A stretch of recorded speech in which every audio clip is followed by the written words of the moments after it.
Luke chapter 16, and we'll begin reading at verse number 1, and we'll read down through verse 13 tonight. Luke chapter 16, verse number 1. Luke 16 and verse 1. And he said also unto his disciples, there was a certain rich man which had a steward, and the same was accused unto him that he had wasted his goods. And he called him and said unto him, How is it that I hear this of thee? Give an account of thy stewardship, for thou mayest be no longer steward. Then the steward said within himself, What shall I do? For my Lord taketh away from me the stewardship. I cannot dig, and to beg I am ashamed.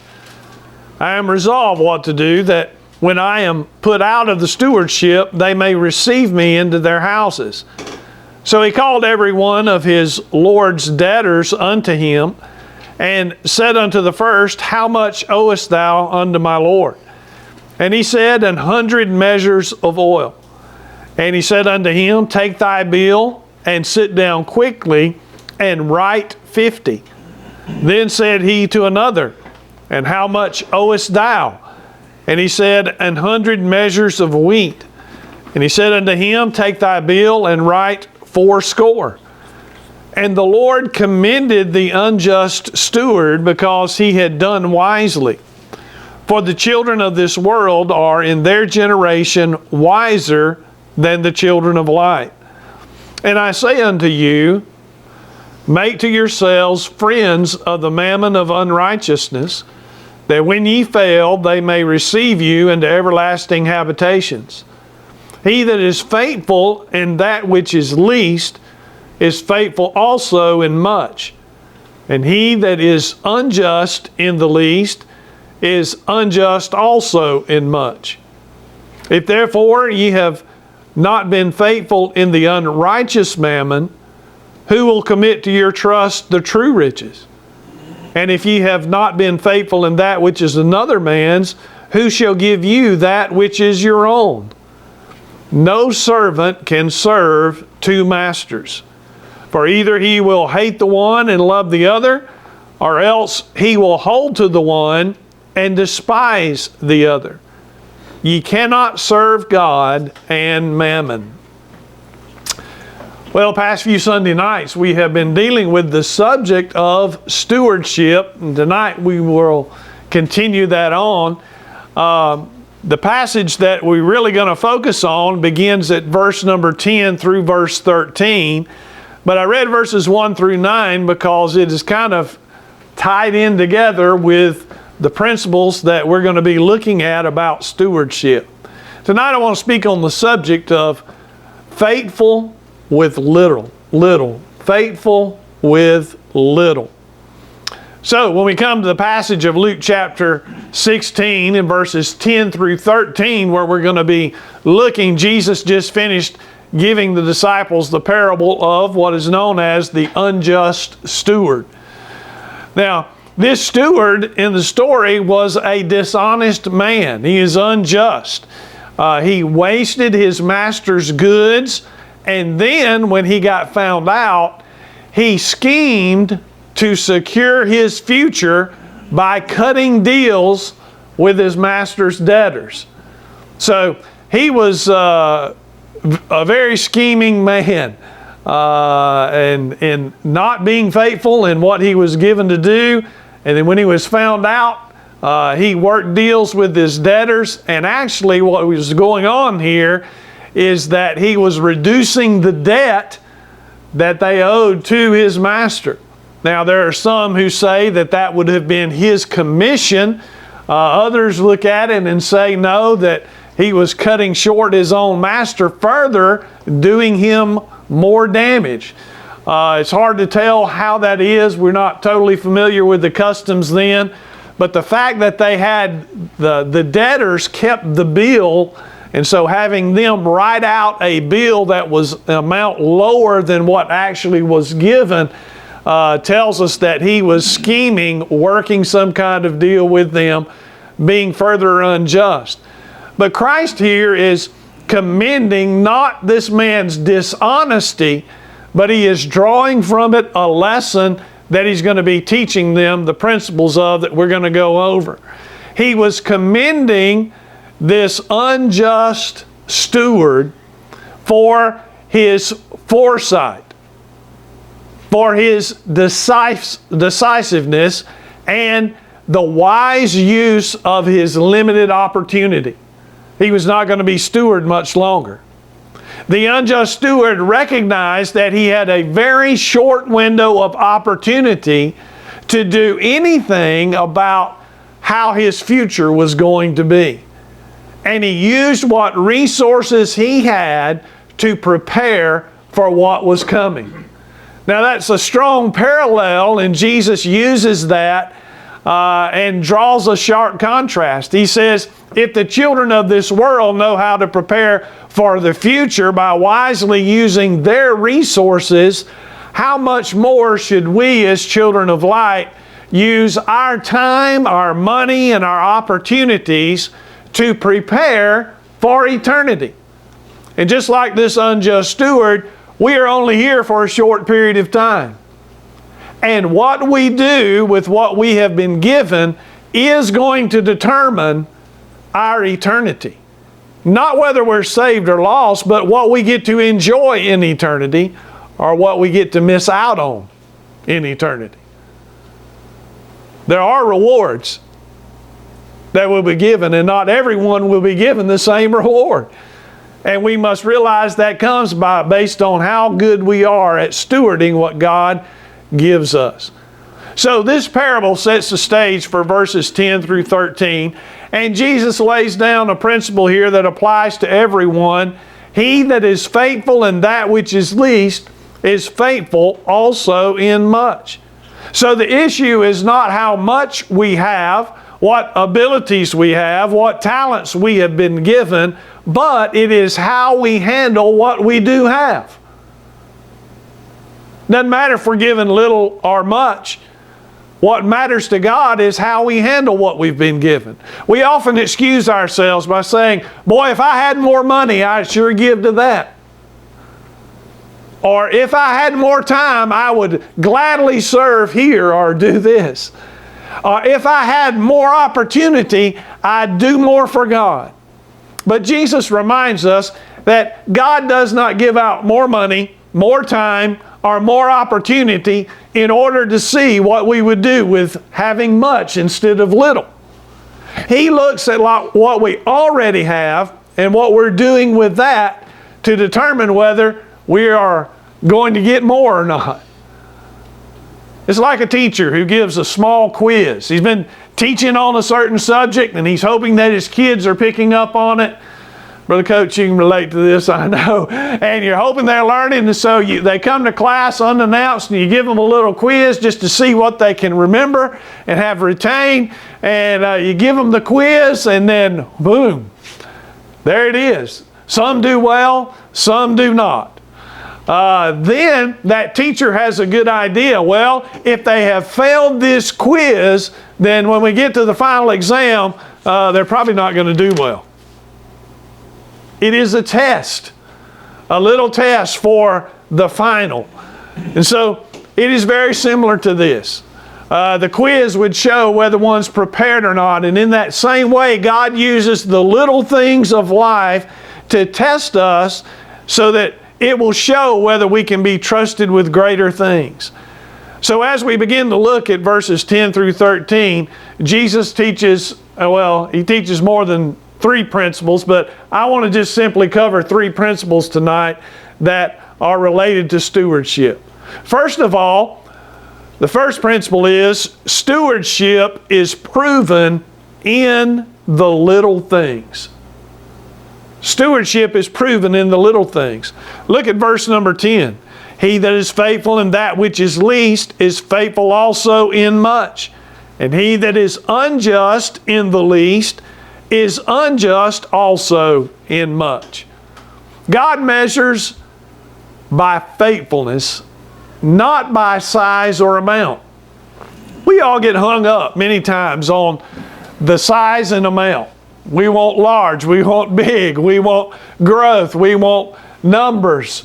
And there is something to be said for that. But when it comes to God looking and evaluating us and going to reward us, He is not looking just at the amount. He's not looking at the end of the thing. He is looking for our faithfulness. Hey, listen to me. There were prophets who had great success, and there were prophets who had little success. Think about Noah. Noah preached for many years and preached righteousness. But there were only 8 people that were saved who came and obeyed, including himself, into the ark and were saved the judgment of God. The rest rejected the message. His results, as we would view them, were not very many and not very good. But I want you to know that Noah is in Hebrews chapter 11, and Noah was faithful, and he is going to be rewarded not for the results that he achieved, but for his faithfulness to God and faithfulness in preaching righteousness as God had called him to do. God gave him something to do, and he did it with all of his might. And he's going to be rewarded for that. It's not about the size or the amount. The Lord doesn't judge us by the size of our bank account or the size of our ministry or the size of even our opportunities. He strictly looks at faithfulness. There may be those who build a great crowd of people as far as a church or ministry is concerned, but they are not faithful. They're not going to be rewarded because they had a great large number. They'll be rewarded based on their faithfulness and lose out on rewards for their unfaithfulness. Little things are not insignificant to God. What we do with small responsibilities and duties shows whether we can be trusted with larger ones. A cup of cold water given in God's name matters to God, according to Matthew 10:42.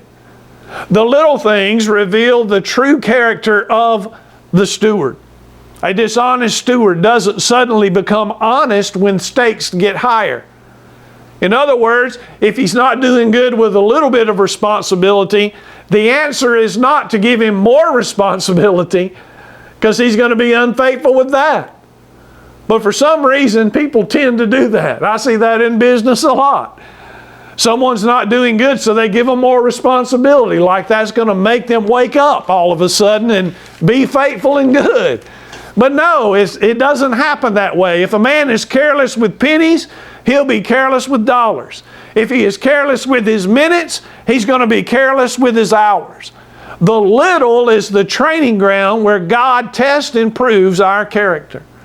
I think about David. Before he ever faced Goliath, he told Saul, when he was getting ready to go face Goliath, he told him, he said, I was keeping my father's sheep, and there was a lion and a bear that came and tried and took one of the lambs.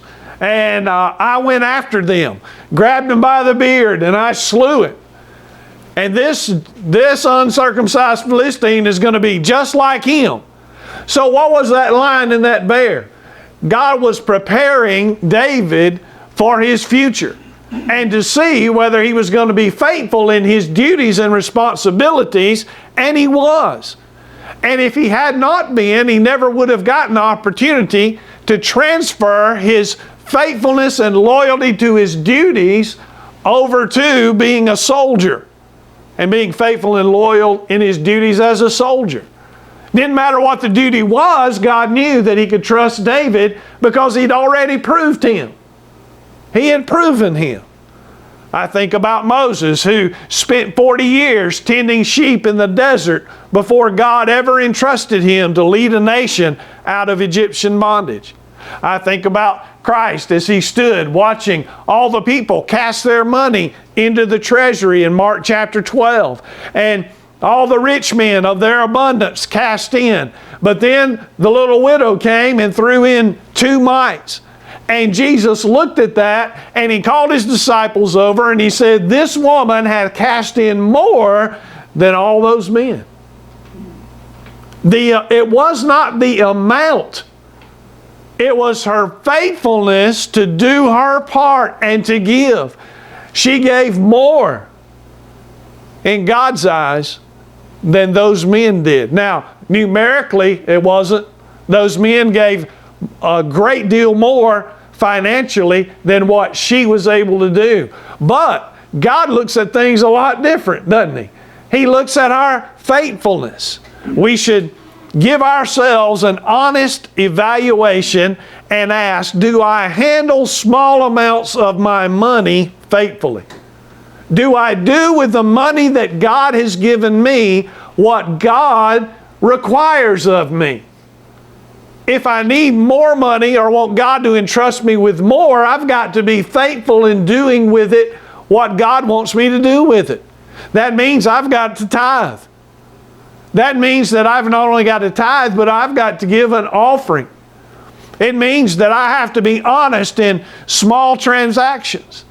You ever get extra money back from something? Someone make a mistake and give you too much money? We were talking about that the other day. That at some point probably is going to happen to you. I got an extra 20 bucks right here. Oh boy, I can just put that in my pocket and go on. Well, no, it belongs to someone. If someone accidentally gave it to you, you need to go give it back. Are you faithful and honest in your dealings with your money? Do I use small pockets of time faithfully? There are those have-to things that we must do. We must go to work. We must put in our 8, 10, 12 hours, depending on how much you work.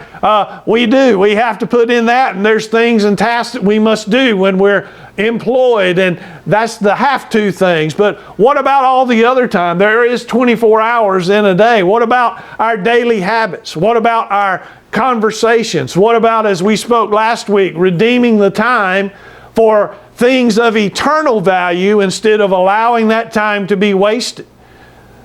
Do I treat the small opportunities that I have seriously?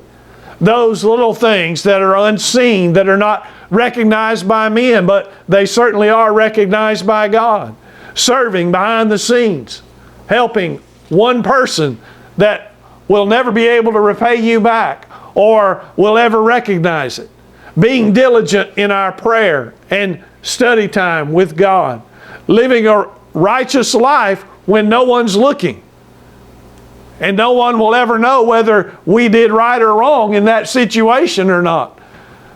Hey, listen to me. God sees and God's keeping record, and God knows if we're faithful to Him in our time, in our money, in our opportunities. Jesus teaches us that faithfulness is proven in the little things. But then He goes a little bit further in this passage. God also tests us in the things that will not last forever, in the temporal things of the world. So that brings us to the second principle that's seen in this passage, and that is that stewardship is proven in the temporal. Stewardship is proven in the temporal. Verse number 11. It says, "If therefore ye have not been faithful in the unrighteous mammon, who will commit to your trust the true riches?" Verse 11 tells us that earthly resources are strictly a test, that they are not the real treasure. Now get this, the things that we have and own and possess are a test from God. It's not the real treasure. It is not ours. They're given to us by God. They are the other man's, as verse number 12 speaks of. The unrighteous mammon refers to earthly wealth and material possessions. As 1 Timothy 6:7 says, "For we brought nothing into this world, and it is certain we can carry nothing out." We're not going to take anything with us from here. Nothing.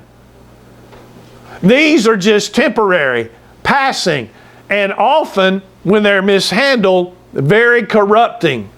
God calls us to be stewards of earthly things, not because they are our ultimate goal or our pursuits in life, but because they are a test. If we cannot be trusted to handle dollars and earthly possessions correctly, why should God entrust to us eternal things? It is a test for eternity. Notice the contrast that he makes in this verse between the mammon and true riches. The word mammon simply means temporal wealth. You cannot take it with you, as Jesus said, lay not up for yourselves treasures upon earth, Matthew 6:19. The true riches are the eternal rewards. These are treasures in heaven, spiritual influence, and the joy of seeing souls saved. Enter thou into the joy of the Lord. It is some eternal reward that we're not fully abreast of. The way we handle the temporal reveals how much God can trust us with the eternal. It's very much like a banker who hires a young employee and allows them to deal with smaller sums of money. If they prove to be faithful with that, they are careful and honest with it, then that banker will allow him to deal with larger amounts and larger accounts of money. There's several examples in Scripture of this being borne out. I think about Joseph as he's in Egypt. Before God ever put him in charge of Egypt's storehouses, Joseph first had to be faithful in his own father's house. That coat of many colors that he had represented the authority that his father gave him to oversee their household.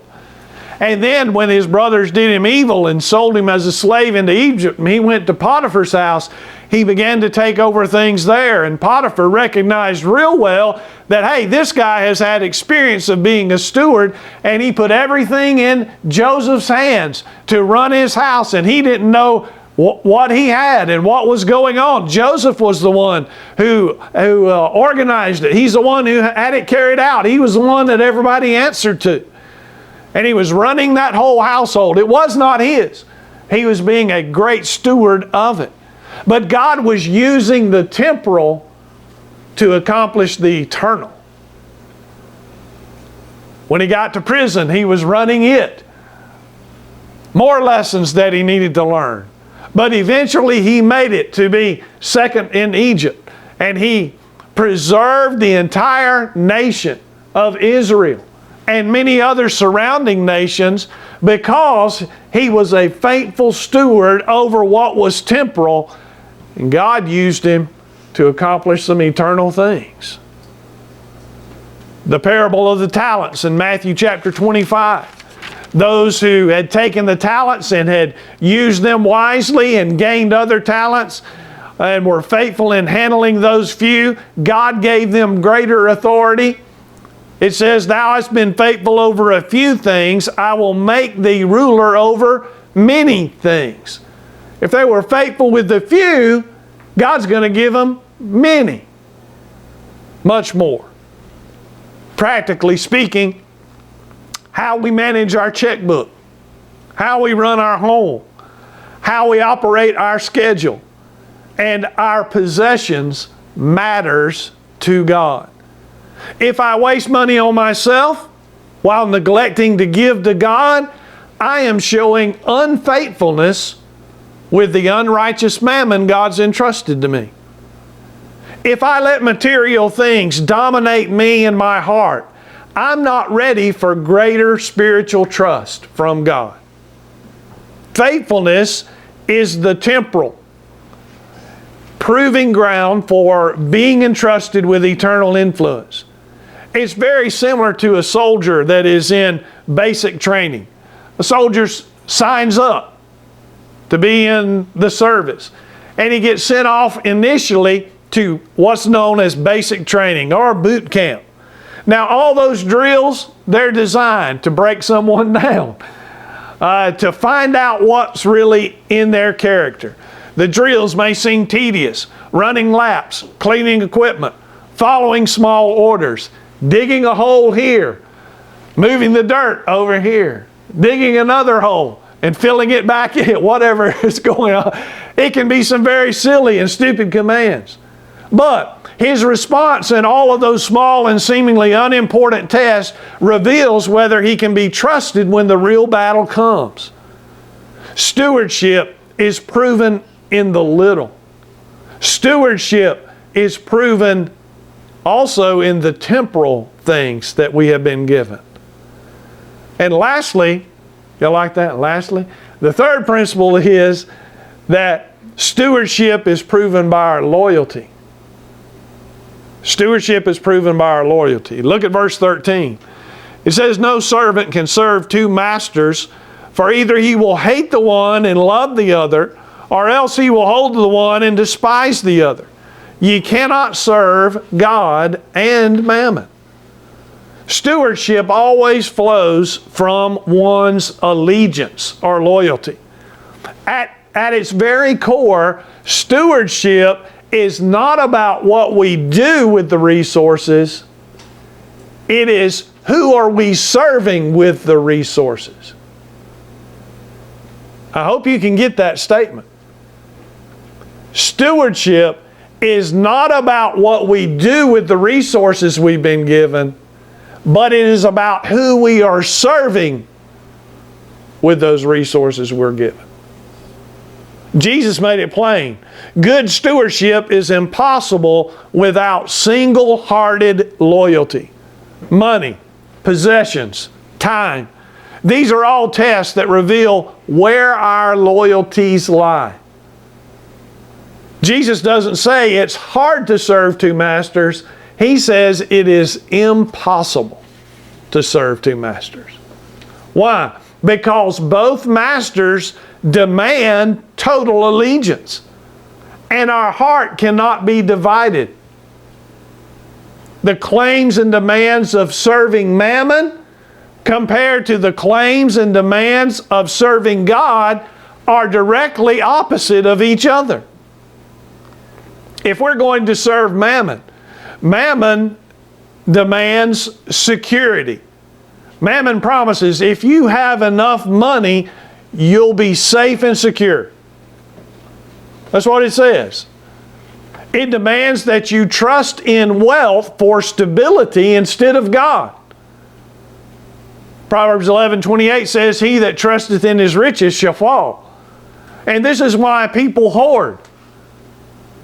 This is why people fear losing material things.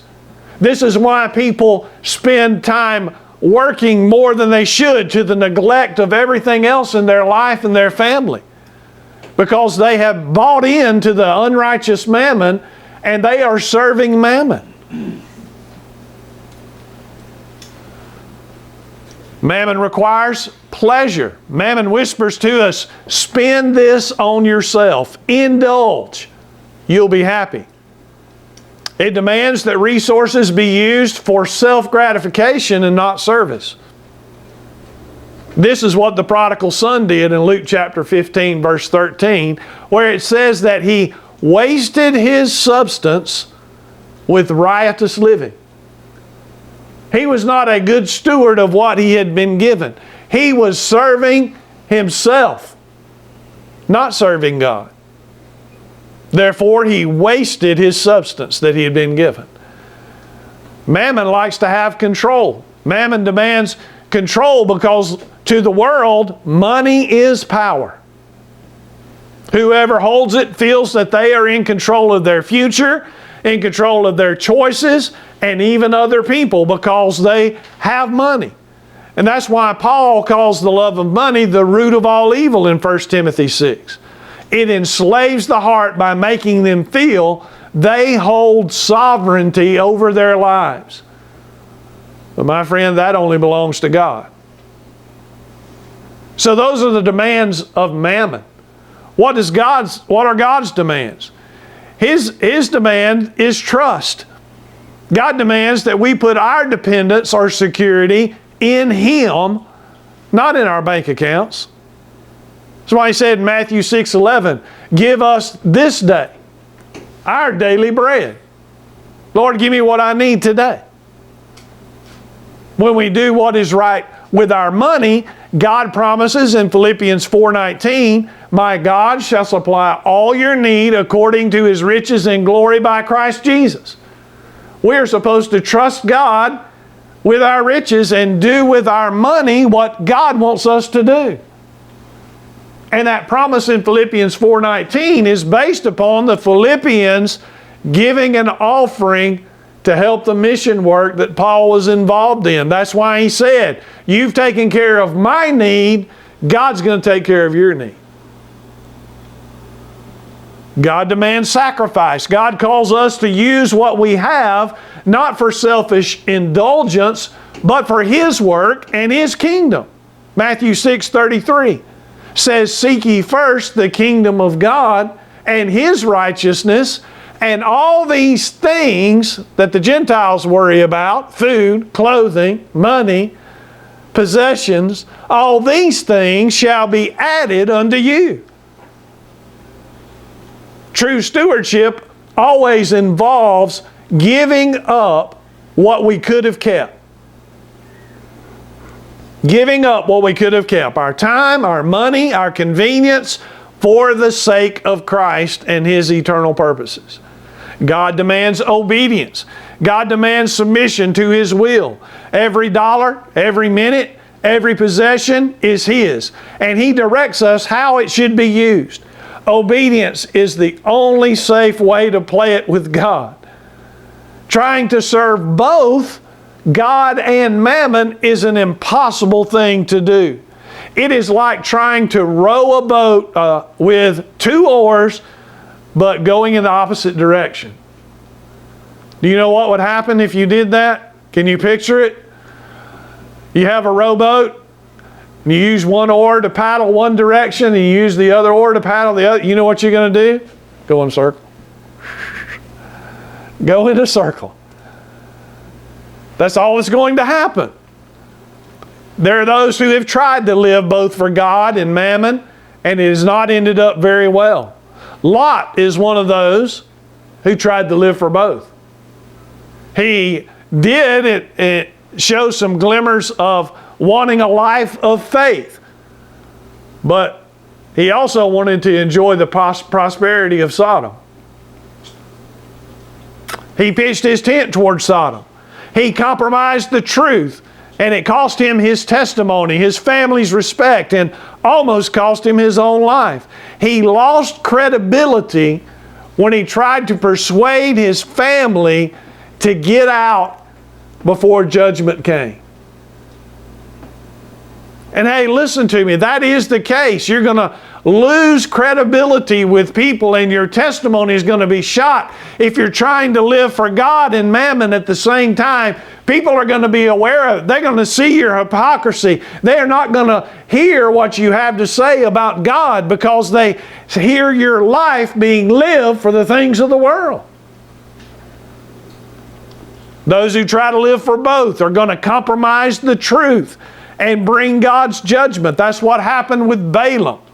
Balaam was, God used him to, children of Israel about ready to go in the promised land. And God's enemies wanted them to be cursed. They were worried about them, and so they hired Balaam to come and curse them. He was a sorcerer. But God used him to speak the truth.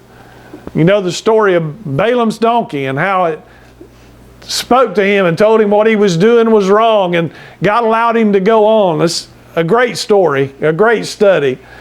But Balaam wanted the honor of a prophet while scheming to gain money and influence for himself. The New Testament describes Balaam and says that he loved the wages of unrighteousness. And Balaam brought a curse upon God's people by his counsel to God's enemies. And they ended up in immorality, and God brought judgment on the children of Israel because of it. And Balaam was destroyed when Israel went to war with them. Balaam lost his life. Compromising the truth, it came with judgment. Ananias and Sapphira wanted the reputation of being sacrificial givers in the church without actually giving. So they lied and deceived. They wanted both. Their hearts were divided in their loyalty, but really it came down to the fact that they were more loyal to their own self and mammon than they were God. And it brought God's judgment on them. Demas is another who tried serving both, but mammon eventually won out. And Paul says of him, Demas hath forsaken me, having loved this present world. We find ourselves battling it out between mammon and God. We're in a very dangerous place spiritually. Such a life is one of divided affections, conflicting priorities, spiritual instability, loss of credibility, and ruin eventually.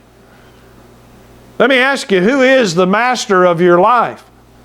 The answer can be seen, not in how you would respond from your feelings. Oh, God is. No, it's not shown by your words or verified by your words. The answer shows up in how you spend your money. The answer shows up in how you use your time. The answer shows up in how you treat the opportunities that God has given you. Stewardship is not neutral. Every decision declares whether I am serving God or serving myself. Faithfulness with the little and with temporal resources that we have flows out of a loyalty and devotion to God. If you try to split up your loyalty, you will ultimately despise one master and serve the other, and hate one master and serve the other. A soldier cannot pledge allegiance to two opposing nations. Those who have tried are seen as traitors by both sides. Benedict Arnold, a good example in history. No one trusts them. They would betray their own country. We'll take the information from them, but we're not going to trust him. They're going to have somebody else shadow him to see what he's doing. A double agent, a triple agent. I don't know how far it can go, back and forth. But hey, listen to me. A soldier cannot pledge allegiance to two opposing nations. And in the very same way, a steward cannot serve both God and mammon. At some point, he has to choose who he's going to be loyal to and devoted to. Jesus' words in this passage cut right to the very heart of stewardship. And it all boils down to faithfulness. It isn't about how much we have, but whether we are faithful with what we have. It isn't about the size of our responsibility, but it is whether we are trustworthy with the responsibility we have. It isn't about trying to serve both God and this world, but whether our loyalty and devotion is to Him and Him alone. God help us to be faithful with what He has given to us. Not to be an unjust steward, but to be a just and faithful steward with what God has given us. Let's pray.